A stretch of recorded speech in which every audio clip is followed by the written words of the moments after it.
सलैया साहित्य संसार में आपका हार्दिक अभिनंदन है। आज अपनी खबर आत्मकथा से बाबू शिव प्रसाद गुप्त को लेकर आपके समक्ष उपस्थित हैं। तो क्या बाबू शिव प्रसाद गुप्त को भी स्वर्ग के फाटक से नहीं गुजरने दिया गया। बाइबिल में लिखा है, सुई से सुराख से ऊंट निकल जाए भले, परंतु धनवान स्वर्ग के फाटक से त्रिकाल में भी नहीं गुजर सकता।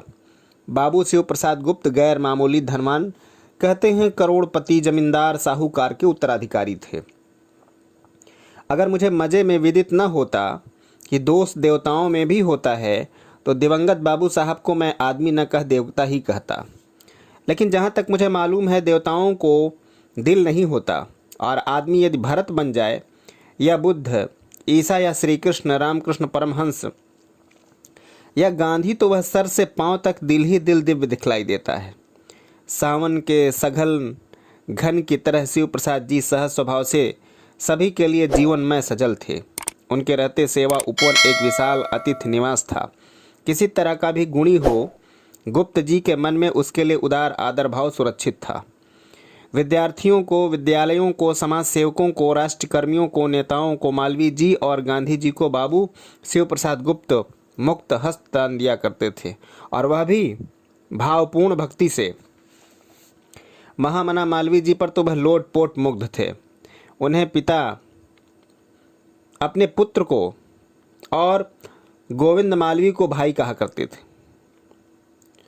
मालवीय जी भी बाबू शिव प्रसाद गुप्त को इतना मानते थे, काशी में उन्हीं के यहाँ रहते, उन्हीं का अन्न पाते थे। ज्ञान मंडल को ज्ञान मंडल बनाने में शिव प्रसाद जी के लक्ष रुपए अलक्ष्य हो गए। आज को आज बनाने में, भारत माता का मंदिर की भव्य कल्पना को दिव्य आकार देना, काशी विद्यापीठ की बुनियाद डालना दिवंगत गुप्त जी ही का प्रसाद है। काशी में जो राष्ट्रीय चेतना जागृत हुई, उसकी प्रेरणा में गांधी जी के बाद बाबू शिव प्रसाद गुप्त ही का नाम लेना मुझे समुचित लगता है।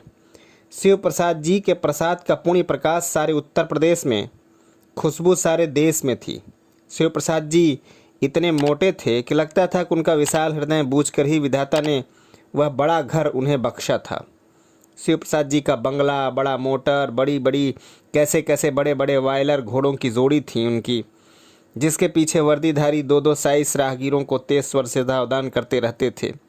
शिव प्रसाद जी खाने और खिलाने के भी बड़े शौकीन थे। घर की बात अलग, यात्रा में भी उनके साथ पूरा भंडारा चला करता था। काशी में आकर कोई भी बड़ा आदमी सेवा उपवन में ही सुविधा, आतिथ्य और सुख पाता था। अक्षरशः रईस थे श्रद्धेय शिव प्रसाद जी गुप्त। ऐसे जैसे को जेल तो कदापि नहीं होना चाहिए थी, लेकिन भला कांग्रेस कब छोड़ने वाला था। उन्हें भी सीखचों में बंद किया गया। शिव प्रसाद जी जैसे रईस को जेल देना फांसी देने के बराबर था। हृदयहीन कानून ने ऐसा समझा ही नहीं। वह जेल में ही बीमार पड़ गए, छूटे तो उन्हें फालिज मार गया। शिव प्रसाद गुप्त को, ऐसे नेक दिल आदमी को, जिसकी तुलना देवता से भी करने को मैं तैयार नहीं। तो यह सारे का सारा उत्तर अभियान, विधि विहित दान, सबकी पूजा, सबका सम्मान, सबके लिए अपार मोहमय प्यार, सदाचार नहीं अपराध था। क्योंकि शिव प्रसाद जी को विकराल भयानक दंड मिला, जिसे 6 महीने की फांसी कहते हैं।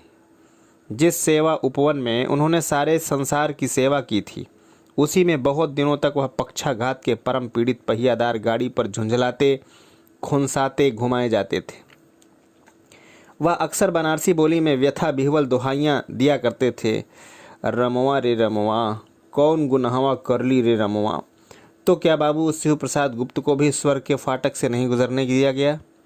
बाइबिल में लिखा है, सुई के सुराख से ऊंट निकल जाए भले, परंतु धनवान स्वर्ग के फाटक से त्रिकाल में भी नहीं गुजर सकता। बाबू शिव प्रसाद गुप्त के जीवन और मृत्यु में जब मैं बच्चा महाराज के जीवन और मरण की तुलना करने चलता हूँ, तो मेरी मति हैरान परेशान रह जाती है। यद्यपि मनुष्य की दृष्टि में कोई भी तुलना करना अनुचित जैसा लगता है, लेकिन दैव योग से मेरे तो दोनों ही गुरजन थे। बच्चा महाराज ने हार कर कभी राम की पुकार नहीं लगाई, असल में वह अपने प्राइवेट अफेयर्स में राम की भी दस्तंदाजी नहीं चाहते थे, और जैसे राम को भी बच्चा गुरु की यह सर्वतंत्र स्वतंत्रता मोहक मालूम पड़ती थी, तभी तो आराम भरा जीवन उन्हें वरदान में मिला था। जय हिंद, जय भारत।